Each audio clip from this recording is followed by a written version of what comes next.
I studied this old tree carefully. If I make a mistake even 1 iota, it will fall in the wrong place, and this will cause a lot of problems. I was still upset that it had to be cut down at all, but the thunderstorm and all those lightning strikes forced it to happen. Yes, I said, blows. That is, more than one. Anyone who says that lightning never strikes twice in the same place clearly does not understand lightning. This tree is probably the oldest and certainly the tallest and widest in the whole area. Before lightning struck it for the third time, its height was almost 55 meters. How do I know, you ask? Well, last weekend I cut it off L, and the height from the top to the cut was 15.5 meters. The second or middle cut was just over 15 meters, and I measured the rest of it right after I removed the middle section, mainly to make sure I cut enough so that the rest would fit past the neighbor's house. Just in case. The challenge was the maximum for today. If you haven't already guessed, I'm a lumberjack. Or rather, I used to be a lumberjack, and now I manage feelings and sell wood. We have been living in this old house for a long time. In fact, when we first bought it, we only had 2 neighbors.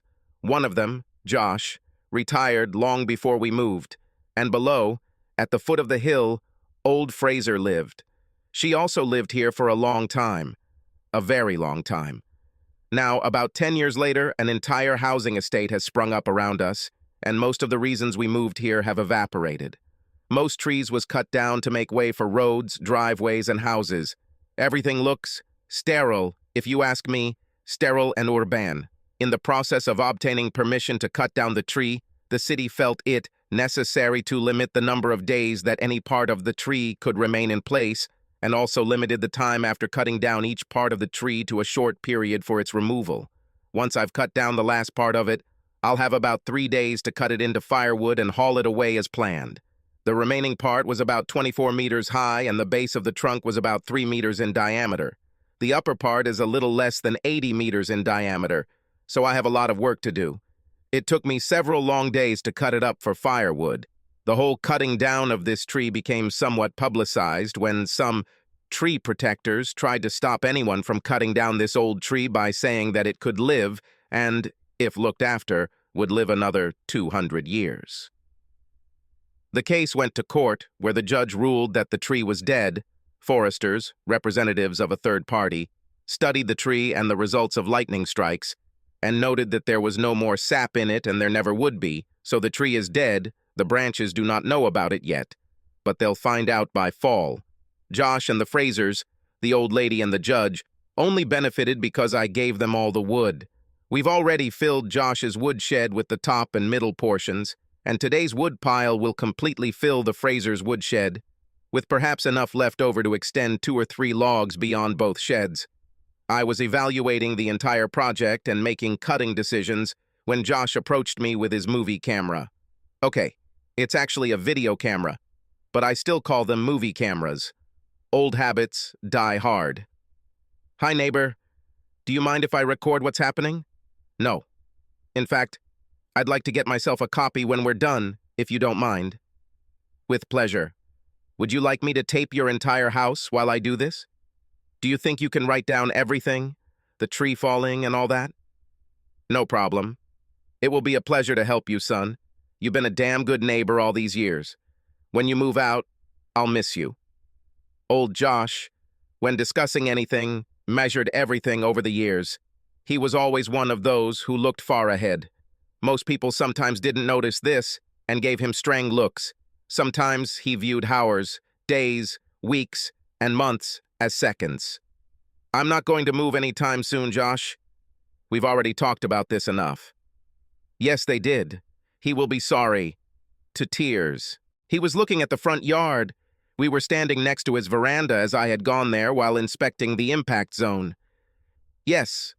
Not too much, though, I said. Everything is born, grows, and then dies. This is the cycle of life. Some things die a little earlier than they should. Yes, sometimes nature does what it wants, no matter what anyone thinks. Everything is correct. Old Fraser, the judge and I were definitely lucky. Our 2 wood sheds will be filled to capacity, and the wood from this tree and the old yellow cedar that you cut down for me will be enough for heating for several years.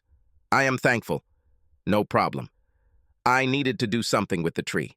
I definitely won't use it up myself, at least not now. So, have you decided everything? Will you finish the job? Yes. Quiet. I can imagine how surprised the people from the mayor's office will be when they see that it was removed today and not over the weekend. They say there will be a hurricane on Friday. This tree must not be allowed to be caught in a stormy wind. You know that a film crew will be here in a minute, right? Yes, this is another reason why I decided to do this, is all today. On the weekends, all the Toms, Dicks, and Harrys either protest or stare and drink. I hope I don't wake the dead or disturb anyone while I'm cutting it down. Otherwise, it would be a damn shame. It seems like I have too much to do and not enough time to get it all done. Oh, I think you can handle it. So you still want me to call those people right after you cut him down? Yes. First to the lawyer, and then, about 20 minutes later, to Mary. Fine. I hope you know what you're doing, Charlie.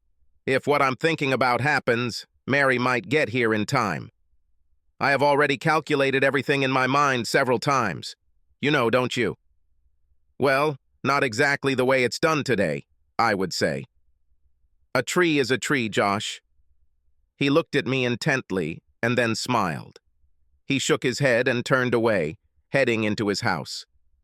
As he climbed the stairs to the veranda, he called out to me, looking over his shoulder, "Give me 10 minutes to set up the camera upstairs and then call it a day." "It will be done, Josh." I went to my pickup and pulled out a John Zared chainsaw with a 16-inch blade. It was a monster, and I hadn't used it for quite some time. They don't make them like that anymore. It had a chain with refractory inserts in the teeth, and it was very sharp and deadly. She could cut through steel. This is exactly why the carbide chain was invented, to cut off nails and other things buried in tree trunks. The motor had just been rebuilt, and the day before I had personally sharpened the chain on my grinder with a diamond wheel. This chainsaw cuts very quickly and has plenty of power for the job ahead. Because this was in the city limits, I had to install a muffler on it, to Josh and I's disgust. We both grew up working with loud, nasty chainsaws and loved the way they screamed as they chewed through large logs like butter. There was a whole section in the tree-cutting permit that required a muffler, so I had to follow the rules. I will follow the rules. They will have to follow them too when the dust settles. I looked around again and then began to line up with the tree for the final cut. I had 3 wedges, 2 on the south end and 1 on the north end. They should help slightly correct the fall of this tree. If I've got it right, the wedges in the barrel will cause it to suddenly come off, like spin, or as Chris, my wife, would say, pirouette, making a full rotation before beginning its downward fall. Thus, I knew that it would move away from the remaining stump about 30 to 60 centimeters in a northerly direction, and the fall of the tree would be altered due to the lack of support under that part. My calculations are that it will fall in a west-northwest direction and land almost perfectly along the sidewalk. But since it had been a long time since I felled such a tree, I might have gotten rusty and made a little mistake. I hope no. I really wanted it to fall perfectly. Television news reporters usually make a person strive to do everything right. I looked back briefly and saw several pickup trucks pull up next to a TV van on the next street. 2 of the guys in those pickups were talking to old Fraser. She pointed in my direction, and they all smiled widely. The atmosphere was almost like a party. Truth be told, it broke my heart. This old tree and I had our own history, and I never thought that I would be the one cutting it down, especially like this. I checked the saw again, and seeing that Josh was ready, started it up. It worked smoothly, although a little too quietly. I hated that damn muffler. I began sawing the base of the tree, trying to maintain the angle as accurately as possible. Once I stopped and knocked out some more wedges on the south side. The northern one was fine. I saw and felt movement just before I heard a crash. I stepped back, putting the saw away in a motion practiced over years of work. Turning it off, I took 3 more steps, leaving myself some room to run, just in case. Sometimes even the best fellers miss something. Sometimes trees can resist even in their death throes. Just as I thought, it slid forward a little and then began to pirouette. I watched as the top began to tilt and saw that I had done everything perfectly. Smiling, I began to climb onto the porch of the house. As I climbed the top step, I heard a pleasant crunch of wood and metal. There was a small squeal, and then silence. I didn't even look back because I knew it fell right. It wasn't as loud as I thought. I was surprised. Glancing at Josh, who was still filming on the upper veranda, I gave him a thumb and pinky sign to call. He waved his cell phone in the air and pointed at the news van. "Live from the scene," he said exaggeratedly loudly. I understood and muttered in response. "Live." I saw the reporter move closer, but the cameraman remained near the van, which had a clear view of the front, side, and back of our house. I thought it would soon be very interesting here. I opened the front door, still holding the silent saw, and entered the living room. I looked at the coffee table that I'd spent 3 months putting together for Chris. It was in its usual place, except for the underwear laid out on it. I saw a bottle of wine and 2 glasses standing in the middle, neither of which had a coaster under them. Another painful thought pierced my mind. She never took kindly to this table, even though I spent a lot of time, labor, sweat, and love making it for her. I put the saw down and pulled out from the closet where it had been collecting dust for the past 6 months the $240 backpack that Chris simply had to have when she started her new job.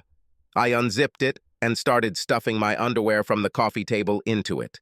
Then he moved and picked up a black dress and tights. Walking around the table, I bent down and picked up the man's shirt and socks lying underneath. Then he lifted up the man's trousers and took out his wallet. I opened my wallet, wondering why Chris always turned his stereo up so damn loud. I guess I was lucky, because if it hadn't been turned on, they could have heard a multi-ton tree trunk fall on their cars. It had its effect on them. I was glad that before I cut that tree down, those 10 buckets of cat litter were underneath them. I stopped to pick up Chris's purse and open it. He took out some keys and a wallet and then threw it into his backpack. I was thinking about her new truck. She loved this car very much, modified it so that it was almost identical to her best friend's car. The only major difference was that her truck was a gas truck and her friend's was a diesel truck. Chris's truck was brand new, 4-door, 4-wheel drive, with custom wheels and a stereo system. The one in front of her car looked, well, they both looked the same now that I thought about it, only the one in front was still collateralized by the lender. Pete, my former best friend, owed about $32,000 on this monster. Chris traded in her Beamer for a pickup and ended up owing nothing on the truck due to what her car was valued at the time.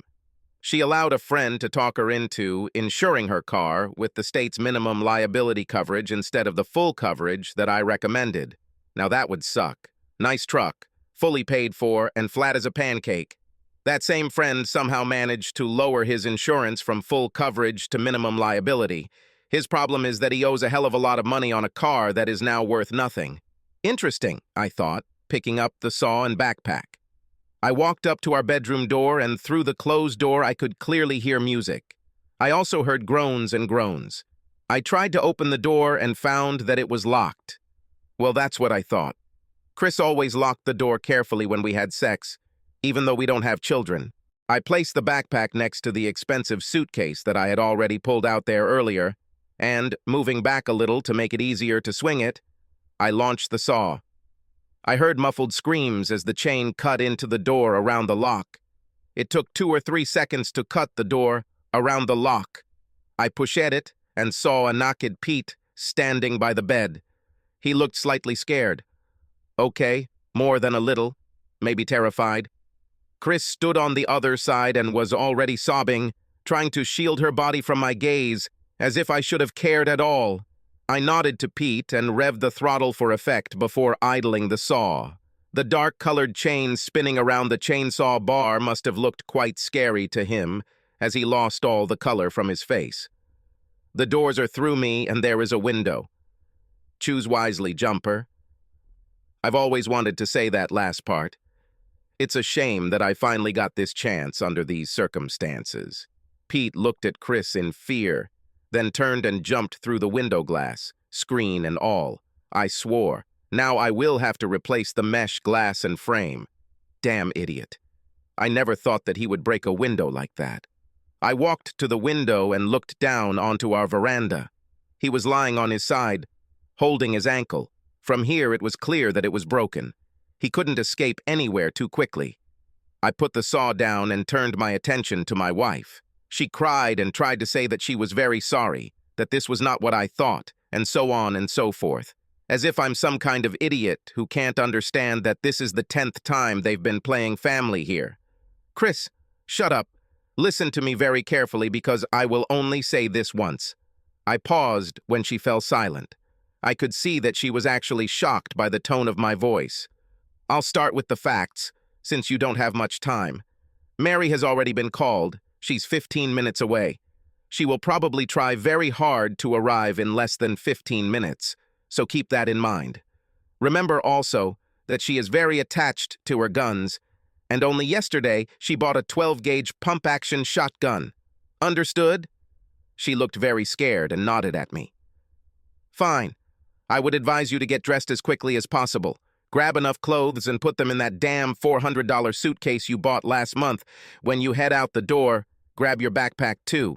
It contains the asshole's clothes, your dress, and the things that were lying downstairs on the coffee table that I collected for you for several months. Your purse is there, but our shared credit cards and bank card are not. Your personal credit card is there again. I also took the asshole's credit cards and his bank card from his wallet. I think Mary will want to take them. Did you catch it? She nodded again, tears running down her face. I had to look away and pause for a minute. It hurt me more than I expected. It's hard to learn not to trust and love someone you've relied on for almost 10 years. Your truck and the asshole's truck appear to be broken. A large tree fell on them a few minutes ago. Somehow you both missed all the fuss. I would recommend that you exit through the back door, since Mary is already on her way, and there is a news van with a camera in front of the entrance. I also recommend helping the asshole out the back gate, calling a taxi and taking his arrogant ass to the hospital. His ankle is broken. Oh yes. If you haven't realized yet, it's all over between us. The divorce papers are in that suitcase. You've already received a summons, and don't come home anytime soon. The next time you come here, you must be accompanied by the sheriff or his deputies. Clear? She nodded and burst into tears. I turned and walked out so I could be downstairs when Mary got there. I didn't want her to kill one of our halves, and I knew that her hot head could lead to her being blind and stupid at the most crucial moment. I didn't know exactly when they started the affair behind our backs. I did not care. For me, the fact that they did it was reason enough. Today, my instrument is wood. I knew about them for a whole month and tried to hide my disgust for her and for him. I discovered them by accident, and then tried very hard not to give myself away. I wanted to kill them both, and I'm sure that if one or both of them had been in their trucks this morning, I would still have cut down that tree. Thank God I regained my sanity before I did something stupid, and now I have to stop Mary from doing something stupid. I hope so. As I stepped off the porch, the crowd moved closer. TV cameras were filming the tree, the battered trucks, my house, and Josh proudly standing with his back to Chris's truck, smiling and talking to the reporter. He had one leg kind of behind him, leaning on what was the driver's side door. He is the nicest person you could ever meet. He's definitely not some kind of crazy person. Do you know that he takes care of us old people?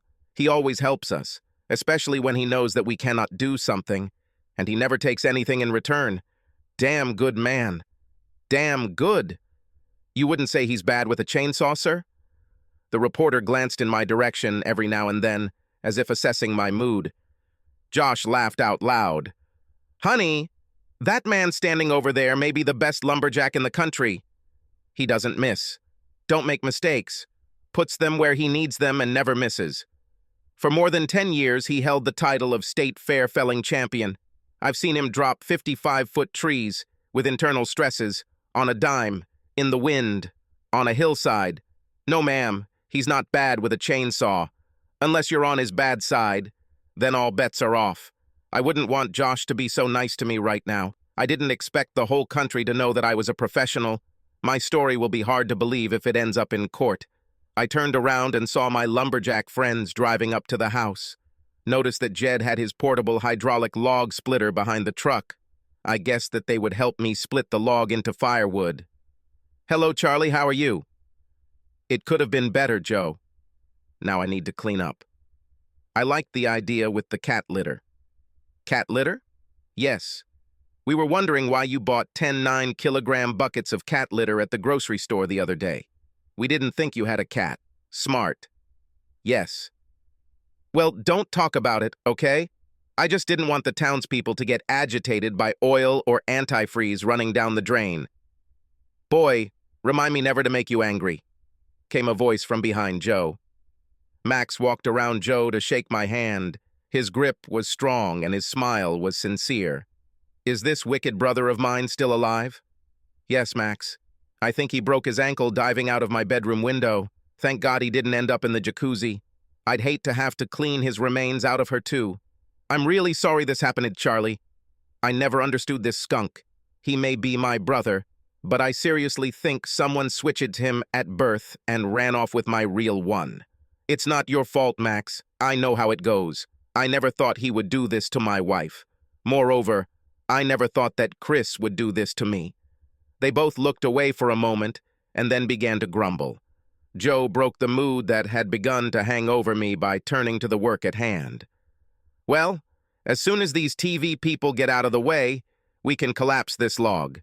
Max, run for your Johnsared. I'll take the belt so we can yank it off the trucks. Hey, Charlie, is it okay if I park the trailer over there in your driveway?" Jed came up to me and patted me on the shoulder. At that moment, I felt pleased. "Hi, Jed. Yes, let's. My house is at your disposal. Sorry for, well, you understand. Jed, you and Betty knew everything that was going on, but you kept quiet because you were afraid of what I would do. I respect that, although it hurt me that you didn't tell me. God, what could I do? Betty was Chris's best friend, and you were one of my best friends. It was hard for me not to tell you, but Betty was sure that Chris would end this affair soon. She believed that Chris had to have a good reason for doing what she was doing. I was sure that you didn't do anything wrong, but these women fill all sorts of nonsense into their heads and won't let go. I didn't know what to do, Charlie. I really didn't know. It's okay, Jed. I forgive you. You are my friend. I know that. And I understand why you did this. But now everything is very neglected, right? Yes. Last night, Betty found out about everything from me. I reprimanded her sternly. She's still upset. She called me recently. It seems like all this crap is shown on TV today, too. They even filmed the asshole jumping out of your bedroom window naked. I hope someone recorded this on tape. Josh caught most of it on his camera, but the TV stations probably got some good footage, too. There will be something to record in an album. I turned and walked away, wanting to be alone. I saw Mary speeding up the street like hell and knew I was going to need my best conversation skills. It was clear from the way she was driving that she was very angry. She stopped with a squeal about a meter away from me and jumped out of her pickup truck with a new gun in her hands. Her hair was tousled, and the look in her eyes was simply stunning. I would never want to see her get mad at me. I directly heard the characteristic sound of a shot from a 12-gauge pump-action shotgun with a cartridge case being chambered. Looking to my left, I saw the news reporter and cameraman walking back with slight fear on their faces. Only with fear. Or perhaps, rather, anticipation. Were they hoping Mary would start shooting? This made me think a little about reporters. Mary, lower the barrel. They are gone. He broke his ankle after jumping from his bedroom window, and Chris took him to hospital. I wasn't sure if Chris had done something like that, but I hoped she listened to me. She knew Mary well enough to know that she sometimes lost her temper easily. And when that happened, she always went beyond madness. I hoped that I could calm her down before she did something stupid. I'll shoot them both. The asshole and the bitch will both be dead meat the next time I see them. Damn it. Mary, calm down. I took care of most of it, and no matter what, if you do what you threaten, you'll be the one who suffers for all this crap. I almost followed your path, but a close friend Dissuaded me. Who dissuaded you? Josh. He said he kind of liked me and didn't want to see me sitting in a jail cell for the next 10 or 20 years. If you keep this up, that's where you'll end up. Do you really think they're worth all this pain and suffering? Charlie, look what they're doing. And right under our noses. Tears welled up in her eyes, and then her hands dropped. Finally, I felt safe enough to step in and take the gun from her hands. She reluctantly gave it to me, and I just put it in her pickup. I also took the keys out of the ignition and locked it, putting the keys in my pocket just in case. I turned and hugged her. So we stood there looking at the crowd and the cameras. Mary, would you like to go and talk to this old lady? We looked at each other and saw Lady Fraser standing next to Chris's wrecked pickup truck. She held out her hand, and Mary, weeping, stepped forward and took them in hers. I looked around for the judge, but didn't see him anywhere. He must have been in court. Yes, I'd like that. Charlie, are you coming too? No, I need to chop some wood before nightfall. It's better to do this while I have such help.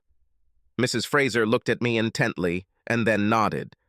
Come back to me in an hour or so, Charles. I will wait for you. Yes, ma'am. In 1 hour, I will. I heard my friends behind me mutter to themselves, oh yes, hiding behind skirts, just like in the good old days. He always thinks it's because of him that the old ladies get upset and want to talk to him. This way he gets rid of most of the work. Hey, Charlie, do you think we can cut him up in an hour? There's a lot of wood here. Yes, yes, yes, I answered. I understand. But you also understand. When old Fraser says, be there at such and such a time, you better be there. You've heard it all and done it all, so fuck off.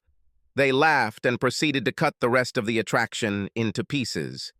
Charlie Wilson, you are under arrest. I turned around and saw local police officers standing by their car, trying to look important. The news camera was still filming us when they started to approach. My friends stopped what they were doing and prepared to fight them. I waved it off. Arrested for what? Destruction of private property, vandalism, attempted murder, and anything else we can find that happened here. As a matter of fact, cutting down this tree without permission will also do. Firstly, I have permission to cut down the tree. Secondly, the tree fell badly, and its collision with those two pickup trucks was a complete accident. You cannot prove otherwise. Thirdly, does the judge know that you are here, pestering me? Last, but certainly not least, attempted murder? Don't you understand that if I wanted to kill this asshole, he would already be dead? Who do you take me for? I have common sense. Unlike both of you. Come on, get out of here. This last remark made them look at each other and then silently turn and walk away. The judge I was talking about is a real judge. He is my friend and neighbor. Despite everything that had happened recently, he still acted like and was a good friend. They didn't want to deal with the judge because he could and would make their lives miserable for a long, long time. An hour later, I was walking along the sidewalk to see old Fraser. The guys were finishing cutting the sections and Jed was busy splitting the wood from each section. Two more of my friends showed up with their pickup trucks and trailers and were busily loading up the split wood to transport it to Mrs. Fraser's barn. They sent me away, saying that I didn't work for shit and might as well go to old lady Fraser. To be honest, I needed a break, at least to recover a little. It was a hard day. Sitting down in a large, soft, and very ancient chair in Mrs. Fraser's living room, I saw Mary sitting calm and quiet. Her eyes were red, but overall she was much better than she had been recently. I dropped the keys to her pickup truck into her lap. I think you've calmed down and won't make me worry now. Right? Yes. I think now I won't go hunting anymore, although tomorrow I will hunt for a lawyer, she answered sadly. My lawyer said he will help you if you want. In some ways, it will be easier since he now has a lot of information about both of them. Of course, you might need your own. It's just an idea, that's all. I will talk to him. With her. I was told that she is the best in these parts. Okay, then I'll go see her. How are you, Charlie? It must be very painful to learn this. I'll be fine, although I think it will take some time. You and we're both in so much pain. I think we can lean on each other from time to time. If you want. That is, I don't mean anything other than talking and stuff, you know. It's just like you, Charlie. You're in a lot of pain right now, too, and instead of worrying about yourself, you keep worrying about me. I guess we'll talk to each other, but you're right about there not being much more. I don't think I'll be able to experience anything else for a while. I nodded, understanding her feelings perfectly. What was it like to watch that old tree crush their trucks? The feeling is great. I admit I am still upset that I had to cut down this tree, but the cause it served, it was worth it. I'm sure Pete will regret changing his insurance.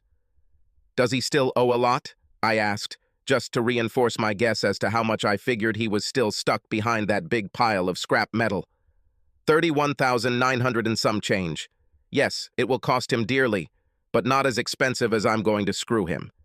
Do you think she and Chris will stay together? I asked, surprised at how much she loved this asshole. I don't know what she saw in him, and if I'm not mistaken, as soon as he is discharged from the hospital, he will run away. This is the second time I've caught him cheating, and if Chris dates him, he'll get a lot of herdichi. She was damn stupid to lose you like that, so maybe she's not as smart as I always thought. Well, Pete has his own business. That's already something. Mary started laughing loudly. I must have looked very embarrassed at that moment. Oh, God. This is my business, and has always been mine. My name is on the land title, business licenses are in my name, as are loans and other legal matters. He doesn't have a damn thing. I thought he owned everything, and you work for him? Did he tell you that? Well, exactly, knowing him. This business has always been mine. He just worked as a manager. I inherited it from a lonely uncle when he died. Pete also had nothing to do with him growing up the way he did, to be honest. It has always been mine, and it was my efforts that brought it to the state in which it exists now. Pete is the figurehead. Oh, I think you'll be fine. In any case, better than mine. This is good. I'm glad that at least one of us will be a winner in this deal. I guess Chris will have to look for another job. Oh, Charlie, you'll be fine too. I know you, and I know how this whole damn city feels about you. Everything will be all right, believe me. Chris, on the other hand, I heard my ex-wife's future employment dying at these words. At that moment, Mrs. Fraser came in with cups of coffee. So, young man, have you talked to the judge yet? No, Mrs. Fraser, this is not quite the right time for this. Maybe in a month or two. Call him and make an appointment right now. He's furious about what happened between you and Chris. He's angrier than a fury at Pete and Chris. He thinks highly of you, as do I. Judge Fraser can't do anything about it, ma'am. Honey, he can. Because of all this, you filed for divorce from Chris. A judge will likely preside over the trial. He'll make sure neither she nor Pete ditch you. He owes it to you, he said so himself. Ma'am, the judge doesn't owe me anything. You've given his family a lot over the years, Charles. The firewood given to us is just the tip of the iceberg, and you know it. You always took care of me, even when my worthless grandson did dirty tricks on you. That's a different matter, Mrs. Fraser. That's not the point. Young man, Pete Fraser has our last name, and he may be my grandson, but he's a worthless bastard. What he did here today will live on in my family's memories for years to come, and not with pride and joy. You have always been the best friend to him, Max, and all of us. He, like no one else, should have known that you would not like him playing with your wife. We just hoped you wouldn't kill him, although he certainly deserves it.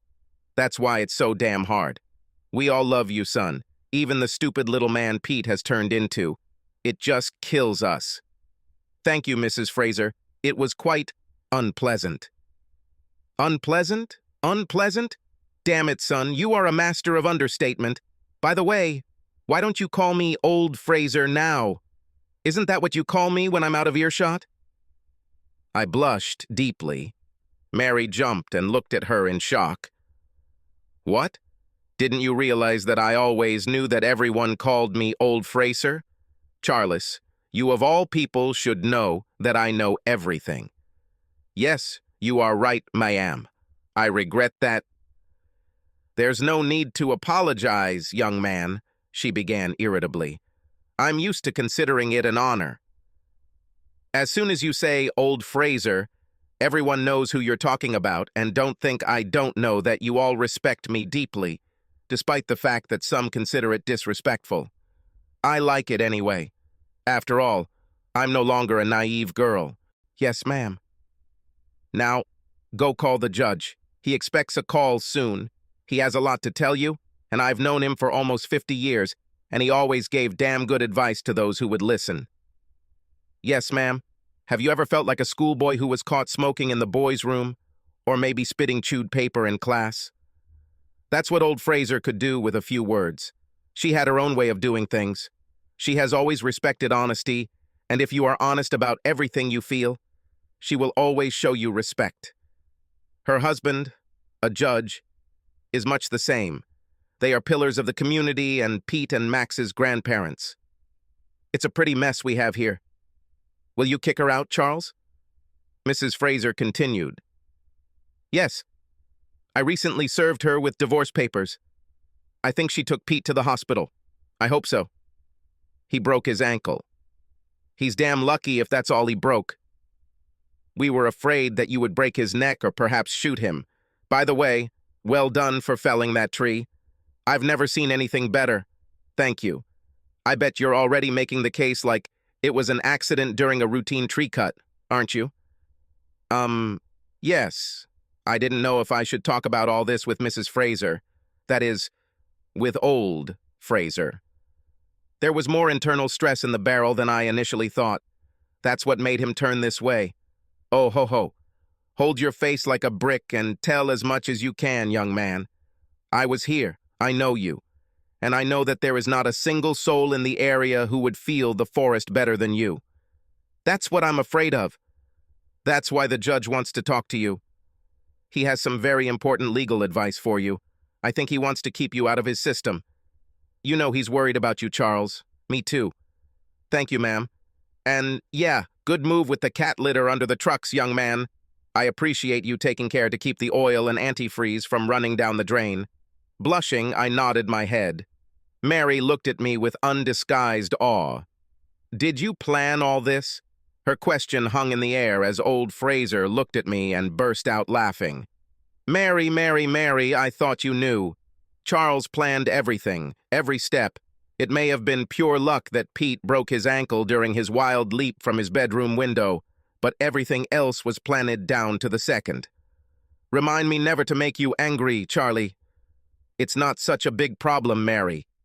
You could have knocked that tree down on Pete while he was in his pickup truck. Why didn't you do that? Like I told you, they're not worth going to jail over. They made their bed, so to speak, and now they have to lie in their damn mess. She really loved that Charlie truck. Yes, Mary, I did. Obviously more than me. Mrs. Fraser came up behind me and put her hand on my shoulder. I think we've all forgotten how much you put into it, Charles. I'm so sorry things turned out this way. It's okay, Mrs. Fraser. What did I just tell you? You can call me old Fraser. I like it. Okay, Mrs. Fraser. Well, that is, old Fraser. I blushed even more at the thought of calling her that to her face. I wish I had never heard such words about her. I'm lucky that she decided to accept the nickname as respectful, despite how it sounds. I'd better go and help the guys. There are a lot of logs that need to be chopped for firewood. Son, they are already finished. Jed and Max unload the last trailer in my woodshed. They are very fast when they want to be. I bet they could use a couple of beers right now. Maybe you should offer them a treat at the tavern. Good idea, Mrs. Fraser. I will do so. Charles, no matter what happens, you are a good person. You won't find anything better. Can you hear me? Yes, ma'am. I can hear you. I hugged Mary and old Fraser and headed out. The beer was pretty tasty considering all that. All the guys joked with me, cheering me up despite the situation. They are good friends of the best kind. Max, of course, is nothing like Pete. The fact that he talked about how someone replaced his real brother with Pete at the birth was very opportune. Many times I heard him say that I was more like his brother than Pete. We grew up together, so now I've heard it for years. I spent the next 4 nights alone. The old house seemed huge and empty. A friend of a friend called Josh and told him that Chris was spending time with his parents. Her parents are not at all happy about the situation, but she is their only daughter. And blood is not water. I am not surprised. One evening, the judge called me home and we talked. He was concerned about my well-being and also wanted to talk about some legal intricacies, do's and don'ts. He didn't want me to end up in jail, and I came very close to that, dropping the old tree where I dumped it. He made a few maneuvers on my behalf, but he had to tell me how and why so that our stories would somehow match. Don't get me wrong, he didn't lie for me or help me break the law, just pointing out what I should say to avoid certain aspects, how to phrase certain things to keep the wolves at bay, and how to approach my upcoming divorce. 2 months later, after Chris's lawyer was rebuffed by the judge at a hearing, the judge flew into a rage and virtually threw out the divorce proceedings. After some time of deliberation, he reconvened and made a decision that amazed my lawyer and stunned Chris's lawyer. I hereby consent to the said divorce on the terms and conditions originally presented to this court. I am granting Mr. Charles Masters' motion without reopening. And no, you cannot appeal this decision, Chris. For the last 2 months, you've been trying to drag things out. I can only assume that you are trying to get Charles to drop his divorce suit against you, and I cannot agree with your tactics. On top of that, I'm fucking sick of it. You did it, and now you must understand that it is time to pay. Charles offered half of the total property, and in my opinion, this is more than fair. Lawyer Chris did not expect the suddenness of the decision and was taken by surprise, but soon became involved again. Your Honor, my client deserves better. She's supported marriage in the past and, young man, if you continue, I will find your words in contempt of court. I'll throw your brat in jail and maybe throw away the key. Am I making myself clear? Yes, sir. Your Honor, sir. Chris, I want to say a few words to you before you go. Alone. The judge looked sad as Chris said this. We were all removed. I was interested in what the judge was going to discuss with Chris, but at that moment I just wanted to get out of the courtroom and get some fresh air. Chris, I don't quite understand what you're trying to achieve. I know you don't want a divorce, but can't you see how rudely you rubbed your affair with Pete in Charles's face? Dear God, young woman, you traded a nice car for a pickup truck that looked exactly like his. What were you thinking about?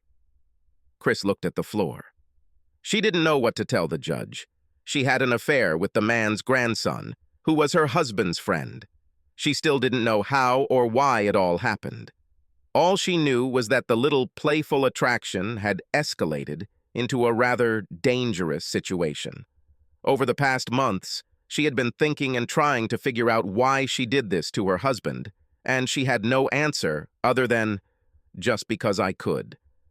And this did not suit her feelings. She knew she screwed up. She also finally realized that she had no way to fix the situation.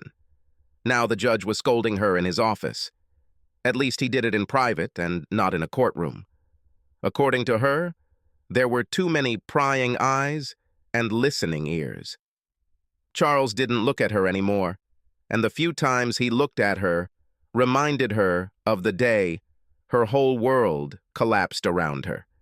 Hearing and seeing a chainsaw burst through the bedroom door scared her more than she could say. She thought Charlie was going to kill her, and, strangely enough, she never thought about Pete from that moment on. She took him to the hospital to avoid Mary. She followed her husband's advice without question, knowing that it was probably the last advice she would ever receive from him. The pickup truck, and the way Charlie ruined it. The little things Charlie had done for her over the years that she thought were nothing. Even the way Charlie made sure Mary didn't get to her. All this gave her many stupid thoughts about where this affair was supposed to lead. It never occurred to her that Charlie would find out about her. In her worst nightmare, she assumed that if he found out, he would be hurt. It would be difficult for them, but they would restore their marriage. But everything did not turn out as she expected. She was still worried about where she could find another job. The information that Mary owned the business and Pete was just an employee also shocked her to the core. First of all, having Pete and her working together in the same office was no longer a good thing. There were rules about what they were supposed to do, and they were both breaking those rules. Secondly, her new boss, Mary, made it clear that she would be fired as soon as possible, so Chris simply quit herself, asking Mary for forgiveness. Charlie had always been the one person she could talk to about everything, and now he's not with her, obviously. And finally, the fact that all the events of that morning were broadcast on television and in everyone's living rooms. The whole world saw what happened, and it was deeply etched into her psyche. She had everything, and what did she give it all for? Sex with Pete wasn't that great. She definitely didn't love him. She remembered that day, and saw the coffee table Charlie had made for her. She loved this table. True, she never showed it, did not care for it. But the fact that Charlie made it for her, spending time and patience on such a thing out of love for her, touched her deeply. Chris thought about it and realized that she had decided that Charlie would always be there for her, and therefore, since it was the absolute truth, she could treat the things he gave her as she pleased, since he would always be there to fix them, make them, or buy her new ones. He knew she loved him, right? She was so selfish. She failed him. I let everyone down. His family, Charles and his family, the judge and his family. Worst of all, old Fraser. This old woman talked to Chris like an adult for many years before she really became one. Now she hardly talks to her at all. Chris remembered the disappointed look on Mrs. Fraser's face when she saw her at the grocery store after that day. She was there with the judge, and both of them stayed away from her, as if she had some kind of contagious disease. Chris hated to see that expression on her face, and all for the sake of having a little fun with Charles's best friend. A best friend who, once he had mastered her sexually, began to make fun of his best friend every time they met. A best friend who leads his friend's wife down a merry path to destruction, and then just dumps her like it's all her fault. Looking back, Chris now understood that love was something that was taken for granted when it was given to her, but she did not think about it when she gave it. Just how valuable it really was only dawned on her after she trampled on it. I was sitting on the porch of the house. Josh owned this cottage for many years, and right after I sold the house and Chris, and I settled our divorce, he offered it to me. I, of course, knew about the house, but during the registration of ownership, I learned about the 280 hectares of land that came with it. Josh, I told him, are you crazy? This house is worth much more than the $72,000 you offered it to me for. 280 hectares? This is wrong. No way, no way. When I buy it from you, people will think you've lost your mind, gone senile, or something like that. They will think that I took advantage of an old, defenseless man. Hey, wait a minute, son, Josh responded defiantly. First of all, you know as well as I do that I'm out of my mind. There is no problem in my thinking. Secondly, I can sell my property for any price and to whomever I want. Thirdly, I have already rejected 3 offers from developers for much more money than what I am offering it to you for. The reason you're getting it for this price is because I know you, son. I've known you all your life. I know you won't sell it to some developer who will turn it into some kind of housing complex, cut down all the trees and make it modern. I know that you will take care of it and that you understand what I really want from this property. Josh, you know this property is worth millions. You know it. Only for some developers. She's priceless to you or someone like you, right? Well, of course, but no buts, young man. Its price to you is one that I know you can afford. Its price ensures that no damn developer will ever get their hands on it and ruin it. Also, I really like that you sold your house to this couple. They are very cute. You could have sold it a little more to that other guy. So why didn't you? You know why. That guy is an asshole. He just wanted to make money off the house and decided that because of the divorce, I needed to leave as soon as possible. To some extent, he was right. I really wanted this damn divorce to be settled as quickly as possible. So you could have sold it for a lot more money, but you chose to give it to that young couple with 2 children. Why? Because they reminded me of a time when life was better, and I wanted to help them. I trust that they will do the right thing with this house. Oh, now I understand. Yeah. I always knew you were smarter than most people give you credit for, Charlie. Take care of this place, do you hear? It's nice and quiet here. I can look down from the mountain and see the entire valley, the city lights, and even my old neighborhood. I installed a jacuzzi on one side of the house and a nice veranda on the other. With the other additions I made, it was no longer just a cabin, but I will always call it a cabin. I built a garage separate from the house, but with a covered walkway. With it, an old hip-roofed barn and a workshop. I had a wonderful place to live and relax. The paddock gave the place a rustic feel, and I got it into usable condition. I even rented it out for 6 horses to some city residents from below. For horse riding, they had 280 hectares of private territory, and behind it, of course, a whole forest of the national park. I still work for the same company, doing the same thing, monitoring the sale of timber and leading teams of lumberjacks. Keeping these 6 horses also brings me a good income. Josh still comes to see me on the weekends from time to time, as does the judge and Mrs. Fraser. Of course, my old friends also come. I haven't seen Chris since we signed the papers, and honestly, I miss her. I really miss it.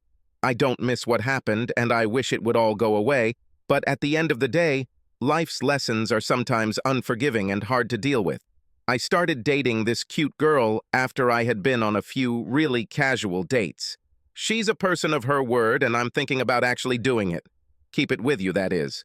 I'm still a little shy about being that close to someone, but she's working on breaking down my barriers. Even when she is at work, I can see her because most of the time she is on TV. That's right. The TV reporter who was there the day I cut down the old tree kind of caught my attention. This happened sometime later, and I learned a lot of lessons too, but she was interviewing me for an article about logging. I asked her out, and the rest, as they say, is history. She still had a picture of that old tree lying across those 2 pickup trucks. It made its way onto the internet, being used in several jokes on TV shows and even in funny birthday cards and the like. She managed to sell the rights to it well. I still laugh at Josh when he comes to visit and sees it framed on the mantelpiece. This is because the photo frame is made from the same wood. Instead of the usual gun or other crap hanging above the fireplace, a Jonsered saw hangs in pride of place above it. I never use it to see anything anymore and haven't since that day. But Jessica knows she's still working. I turned her on a couple of times, just playing with her. From time to time, she glances at her and shudders. I asked her about it, but all she says is that she never knew how well this saw could cut wood. She also mentions from time to time that Chris was very stupid for doing what she did and the way she did it. I would agree with her.